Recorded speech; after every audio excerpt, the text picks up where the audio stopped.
태슈와 공포라디오. 쾅쾅. 어렸을 때 체험했던 매우 무서운 사건에 대해서 얘기하겠습니다. 그 당시 저는 초등학생이었고 여동생, 언니, 부모님과 함께 어디에나 있을 법한 작은 아파트에서 살고 있었습니다. 밤이 되면 언제나 다다미 방에서 가족이 나란히 베개를 메고 잠을 잤습니다.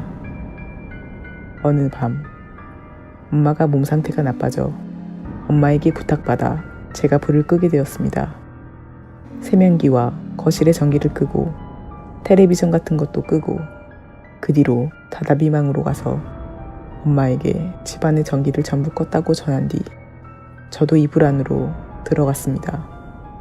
옆에서는 이미 동생이 자고 있었습니다. 평소보다 훨씬 이른 취침이었기에 그때 저는 좀처럼 잠들지 못하고 한동안 멍하니 천장을 바라보고 있었습니다. 그러자 갑자기 쥐죽은 듯 고요했던 방에서 이상한 소리가 울린 겁니다. 저는 이불에서 벌떡 일어나 어두운 방을 둘러봤습니다. 그러나 거기엔 아무것도 없었습니다.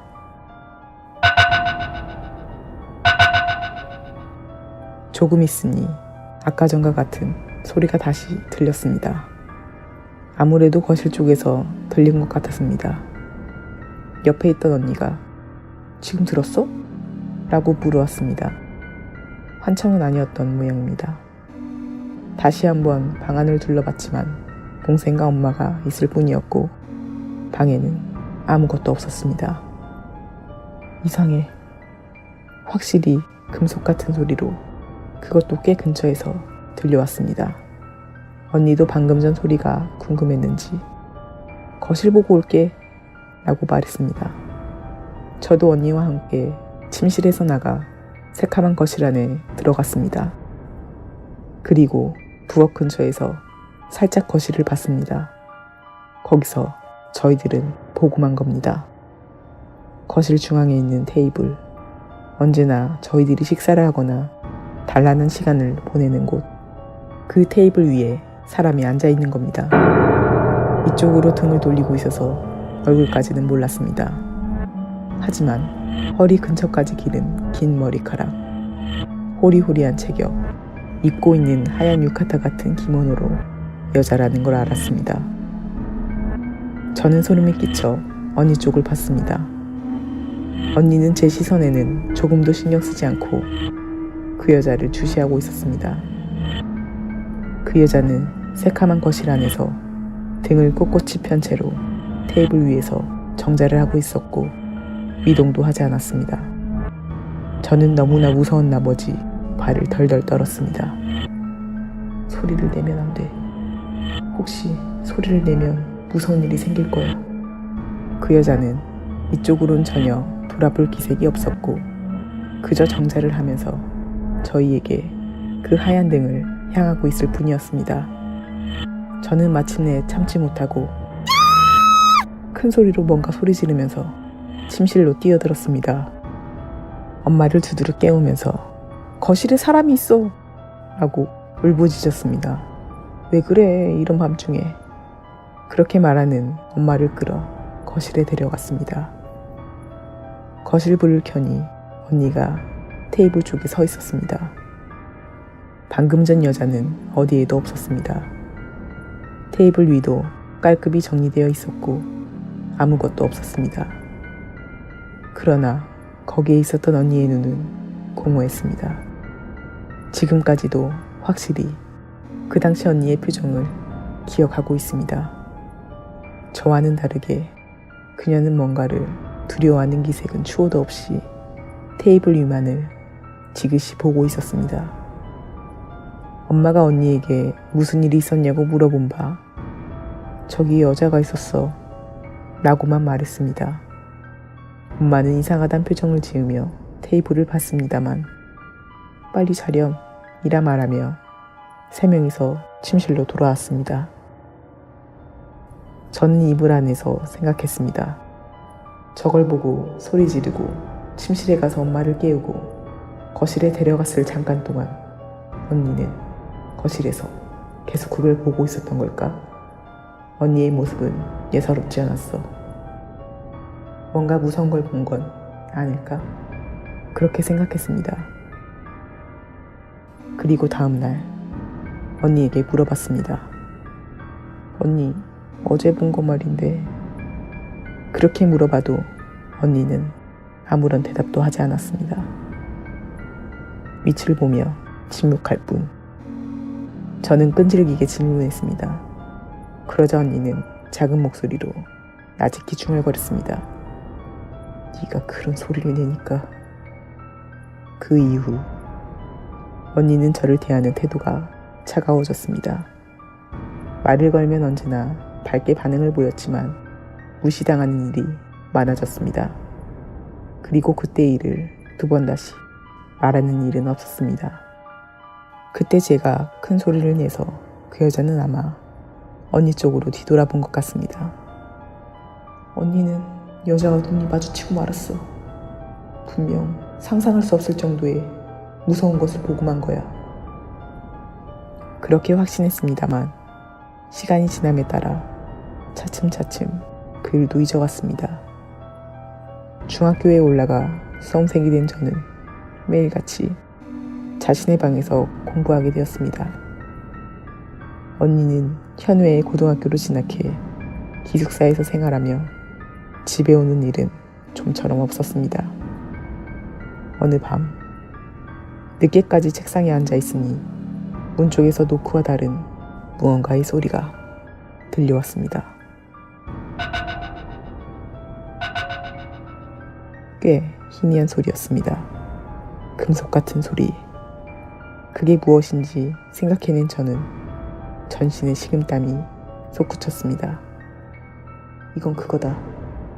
어렸을 때 엄마가 감기에 걸려서 내가 대신 불을 껐을 당시에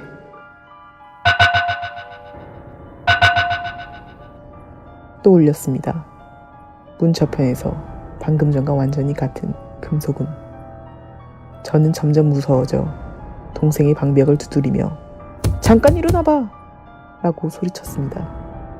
그러나 동생은 이미 잠들어 버렸는지 아무런 반응도 없었습니다. 엄마는 최근에 계속 일찍 주무셨습니다. 그렇다는 건 집안에서 이 소리를 눈치챈 건 나뿐. 혼자서 남겨진 것 같은 기분이 들었습니다. 그리고 다시 한번 소리가. 저는 마침내 그 소리가 어디서 나는지 알고 말았습니다. 살짝 방문을 열었습니다. 새까맣고 짧은 복도 건너편에 있는 거실. 그곳은 커튼에서 새어나오는 창백한 바깥 불빛으로 어렴풋이 드러나 있었습니다. 부엌 쪽에서 거실을 들여다보자 테이블 위에 그 여자가 있었습니다. 어렸을 적 언니와 함께 본 기억이 급격하게 되살아났습니다. 그날과 같은 모습으로 여자는 하얀 기모노를 입고 호리호리한 등을 당겨 세우고 테이블 위에서 바르게 정자하며 그 뒷모습만을 저에게 보여줬습니다. 이번엔 확실히 그 여자에게서 들려왔습니다. 그때 저는 소리를 내고 말았습니다.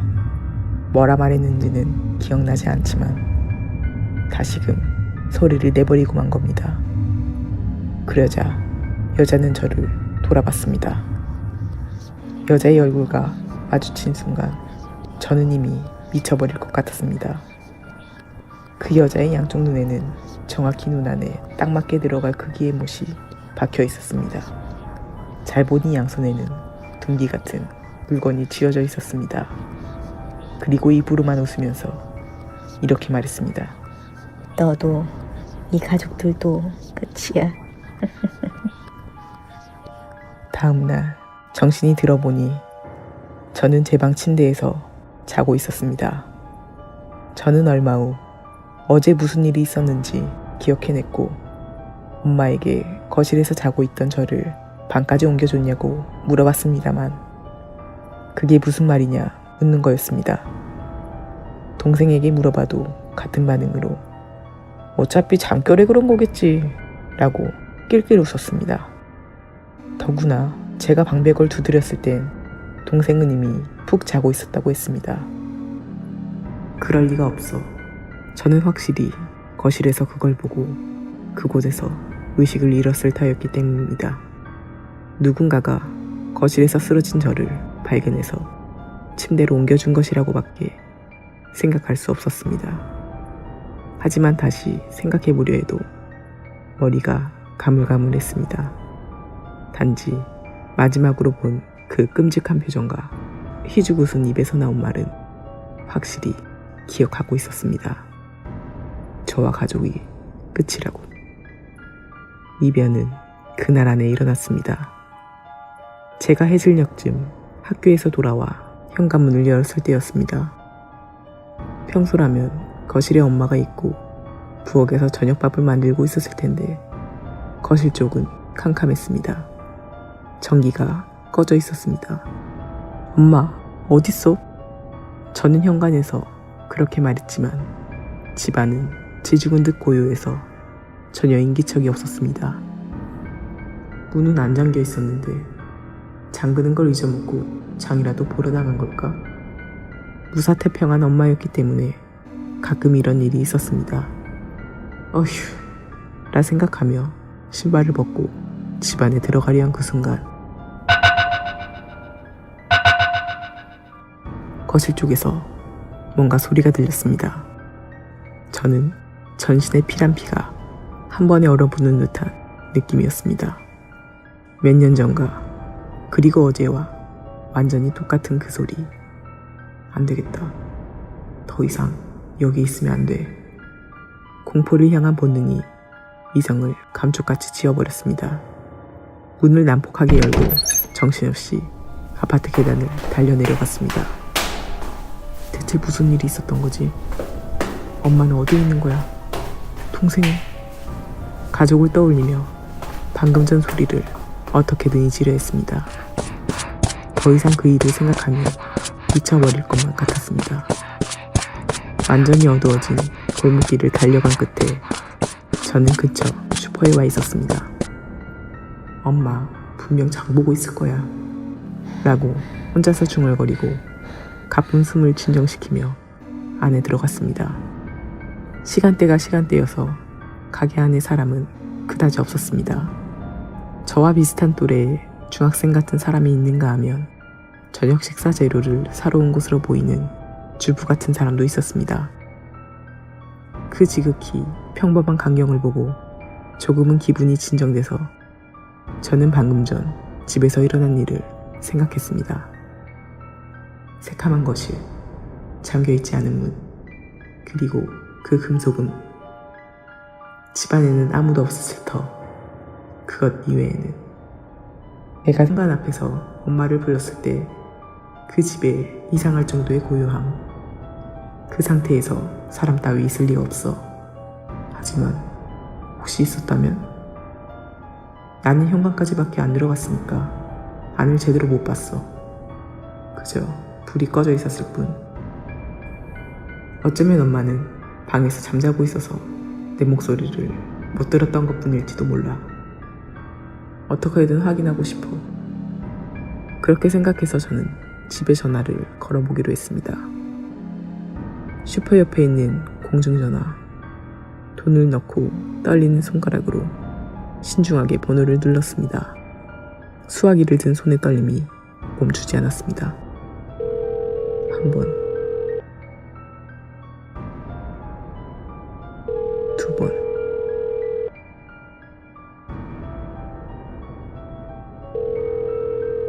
세 번. 통화 연결음이 머릿속까지 울렸습니다. 누군가가 전화를 받았습니다. 저는 숨을 삼켰습니다. 참기 힘든 순간. 여보세요? 누구시죠? 그 목소리는 엄마였습니다. 그 온화한 목소리를 듣고 저는 조금 안심했습니다. 여보세요? 엄마? 어머, 왜 그래? 오늘 엄청 늦네? 무슨 일 있었어? 제 손은 다시 떨리기 시작했습니다. 손만이 아니라 다리도 덜덜 떨리기 시작해서 서 있는 것이 고작이었습니다. 너무나도 이상한 겁니다. 아무리 냉정함을 잃은 저였다고 해도 이 이상함은 알아차렸습니다.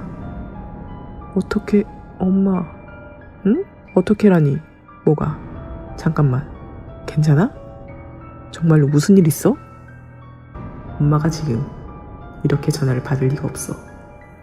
제 집에는 거실 밖에 전화가 없기 때문입니다. 방금 거실에 있던 건 엄마가 아니고 그 괴물이었는데, 그런데 어떻게 이 사람은 아무렇지 않게 전화를 받고 있는 거지? 게다가 오늘은 엄청 늦네라니. 마치 처음부터 지금까지 계속 집에 있었던 것 같은 말투. 저는 전화 건너편에서 아무렇지 않게 저와 얘기하는 인물이 정체를 알 수 없는 것이라고밖에 생각할 수 없었습니다. 그리고 바짝 말라버린 입에서 어떻게든 쥐어짜내 말한 목소리는 이거였습니다. 당신 누구야? 응? 누구라니? 조금 시간을 두고 대답이 들려왔습니다. 당신 엄마야. 그날 집에는 언니와 함께 돌아갔습니다. 그 후의 얘기도 있습니다만 약간 사족이 될 것 같아 쓰지 않겠습니다.